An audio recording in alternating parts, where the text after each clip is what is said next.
então, nessa energia, convidado para o leitor da noite de hoje, para ele se apresentar e fazer o Evangelho da noite. Seja muito bem-vindo, Nelson. Estamos muito felizes com a sua presença, viu?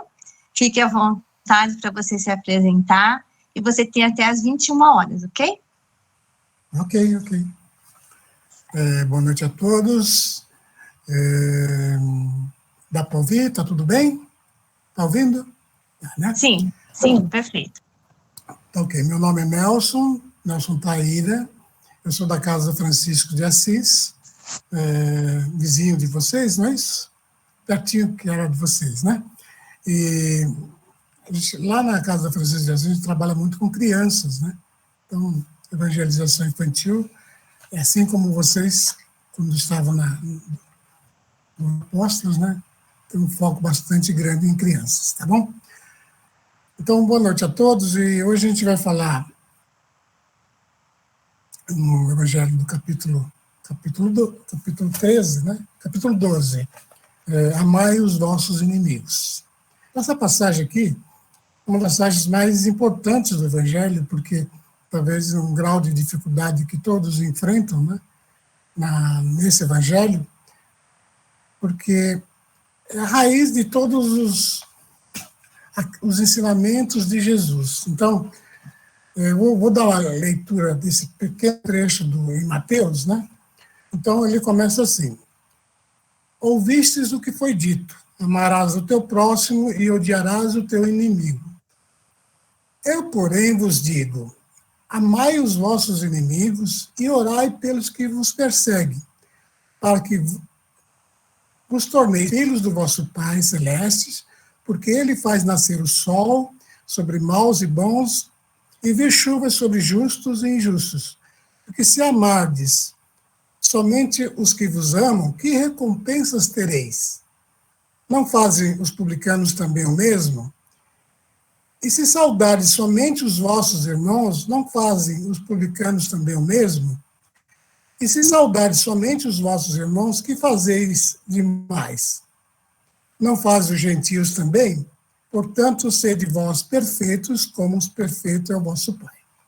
Então, a gente vai lembrar assim que na época de Jesus, os ensinamentos de Moisés tinha sempre a parte do olho por olho, dente por dente. Então, fazia sempre trocando aquilo que o mal que você fazia, você pagava com mal também, né? Quando Jesus fala assim que na época de Moisés trouxe a justiça. Então, o povo era muito atrasado, então ele trouxe a justiça, né? Porque era um povo muito rebelde, uma série de coisas assim. Mas quando Jesus chega na Terra, ele traz o amor, ele traz a lição do amor. Então, na época dos judeus, por exemplo, quando falava assim, amar ao próximo, né? Ele sempre pensava que o próximo é aquele que está junto dele, né? Então, o povo escolhido sempre eram os judeus mesmo. Então, quando ele falava amai o próximo, ele sempre entendia que devia amar somente aqueles iguais a eles. Né? Por isso que aconteceram depois muitas tragédias em relação àqueles que não cultivavam a mesma religião, né? A perseguição de outros povos por problema de crenças, né? Então, esse evangelho, quando Jesus fala assim, se amardes aquele que vos ama, é como se se eu amo só a minha família, se eu amo só os meus pais, os meus irmãos, as pessoas que estão do nosso lado, né? Nada mais do que eu estou fazendo do que retribuindo o amor que ele nos dá. Então, é como se fosse um amor de troca, né? Então, que recompensa eu vou ter se simplesmente eu trocando um amor como se fosse uma barganha entre um e outro, né? Então, o ensinamento de Jesus é muito mais superior do que isso. O ensinamento de Jesus fala do amor muito maior, o amor que transcende tudo isso, né? Então, ele fala do amor fraternal, o amor que, o dia que nós conseguimos amar o próximo, como a gente ama os nossos filhos, como a gente ama a nossa mãe, aí sim nós estaremos amando um amor verdadeiro. Então, quando a gente fala de amar os nossos inimigos, né, fazer o bem àquele que nos fazem, é uma lição que a gente tem que aprender. Eu vou trazer um exemplo aqui para a gente ilustrar esse evangelho de hoje. Tá? Eu vou falar de um caso que muitos de vocês conhecem, da jornada de perdão do Masataka Ota. Só para lembrar vocês, Masataka Ota, ele é pai do Ota, um menino que tinha 8 anos, ele foi sequestrado. Masataka Ota era um empresário que tinha uma rede de lojas de 1,99 na Vila Carrão. Ele era um próspero comerciante e o filho dele foi sequestrado. Ele foi sequestrado no dia 29 de agosto de 1997. E já no dia seguinte, como eles reconheceu um dos sequestradores, ele acabou sendo assassinado e enterrado debaixo do berço de um dos assassinos, um berço de uma criança de um dos sequestradores. Tá? A gente vai lembrar assim que dos sequestradores, um dos sequestradores era segurança do Masataka Ota. Ele fazia segurança, ele protegia as lojas do Masataka Ota, e o nome dele era Paulo de Tarso Castro, se não me engano. Tá? Vocês imaginem uma mãe que coloca o nome de Paulo de Tarso numa criança, o que espera dessa criança? Né? Ela espera que seja como o nosso exemplo maior, que é Paulo de Tarso. Mas a gente vai lembrar também que a história de Paulo de Tarso também, ele era perseguidor dos cristãos também, né? E depois ele tem a redenção quando ele conhece Jesus, né? Mas a Masataka Ota, ele logo depois acabou ficando com muito ódio desses bandidos, né? Porque ele reconheceu que essas pessoas faziam segurança das lojas dele e eles mesmos acabaram fazendo isso. Depois de 3 dias, eles mesmos estavam ajudando ele a procurar o filho desaparecido, sequestrado, mas na realidade eles estavam acobertando tudo isso. Né? Então esses bandidos, esses sequestradores, eles foram condenados depois pela justiça a mais de 40 anos. Né? Mas a jornada do Masataka Ota foi uma jornada de ódio mesmo. Né? Ele ficava remoendo, começou a beber, ficou viciado em uísque. Durante muito tempo ele se martirizava, ficava pensando, tinha pensamentos ruins, porque um desses sequestradores tinha uma criança, filho de 8 anos, da mesma idade do Ota. E ele ficava pensando coisas horríveis, né? De vingança, uma série de coisas assim. E a esposa dele, a Keiko Ota, ela já era mais espiritualizada. Então ela frequentava o Seichon-Uê, tinha uma série de coisas, né? E na igreja, no Seichon-Uê, eles ensinaram para ela a oração do perdão. A oração do perdão é uma oração, é um mantra que você faz todos os dias, né? Perdoando aquele que nos ofende. Né? E ela começou essa jornada e foi falando para ele, Masataka, perdoa que você vai estar melhor. Né? E assim foi, mas ele dificilmente ele entrou em depressão, uma série de coisas assim. Tá? Mas aos poucos ele foi se elevando, ele foi se encontrando através da religião, né? Da frente, eles também visitam Chico Xavier, e Chico Xavier, mais para frente, vai falar para eles que Ives está voltando. Né?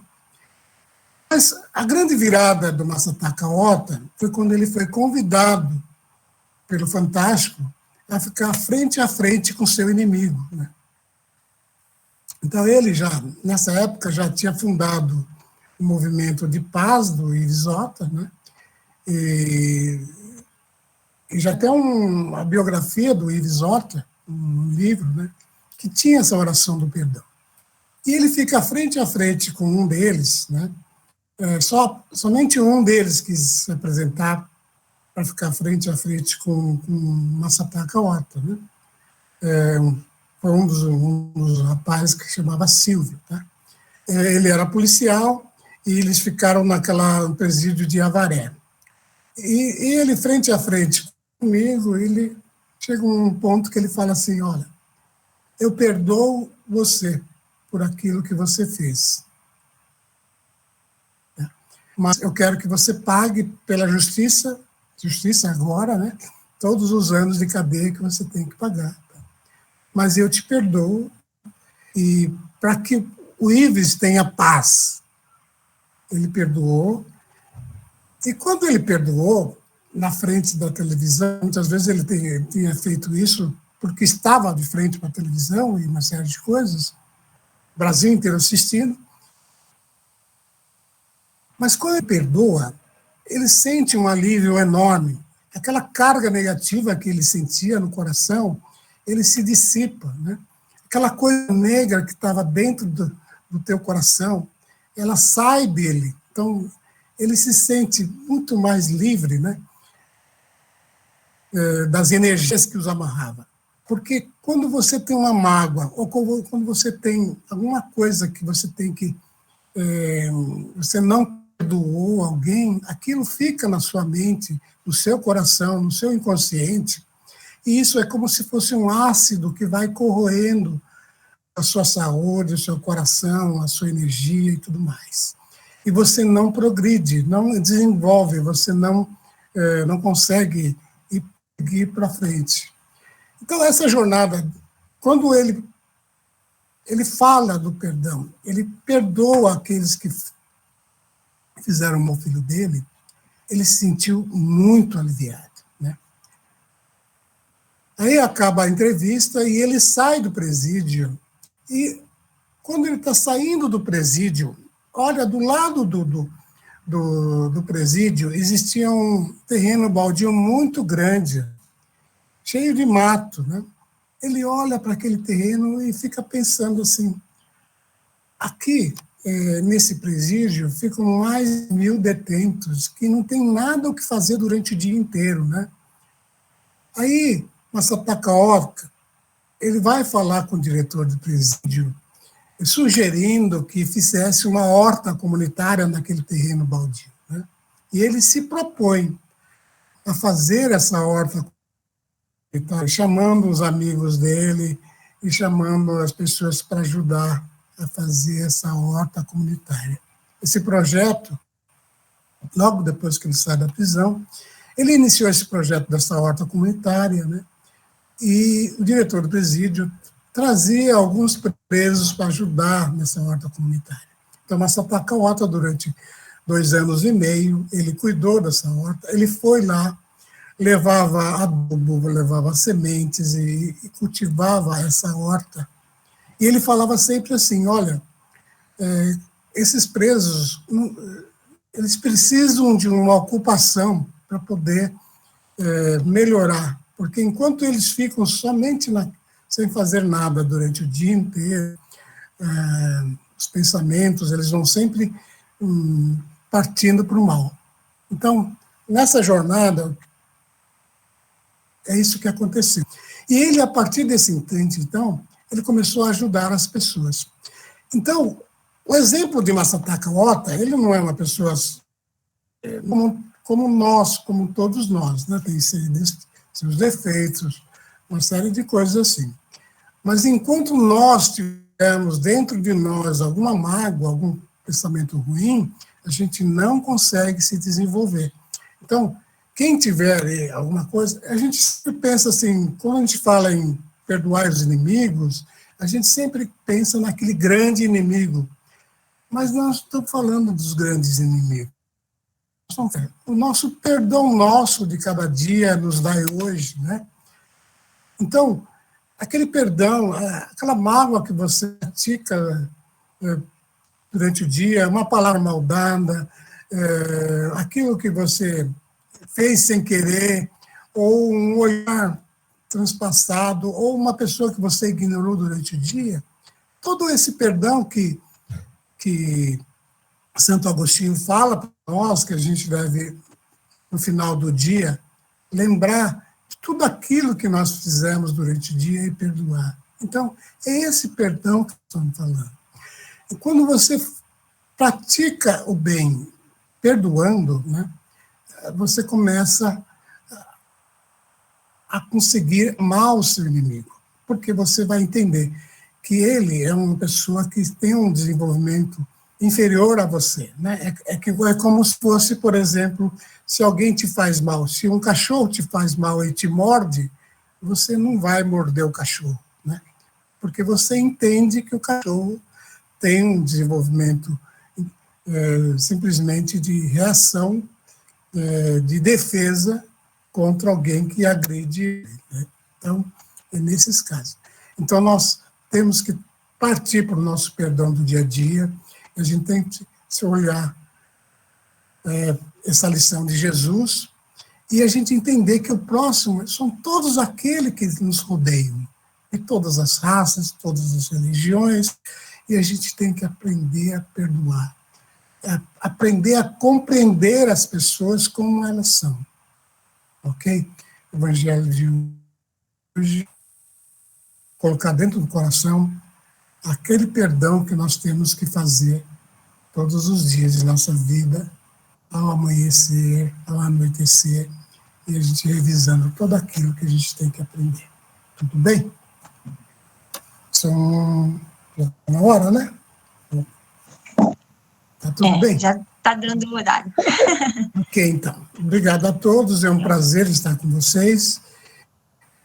E que a lição de Jesus, esse amor fraternal, esse amor universal, esse amor como diz a música, de dentro para fora, amor que enobrece, né? Amor que a gente tem que expandir cada vez mais e levar para todo esse universo que nós vivemos. Obrigado a todos.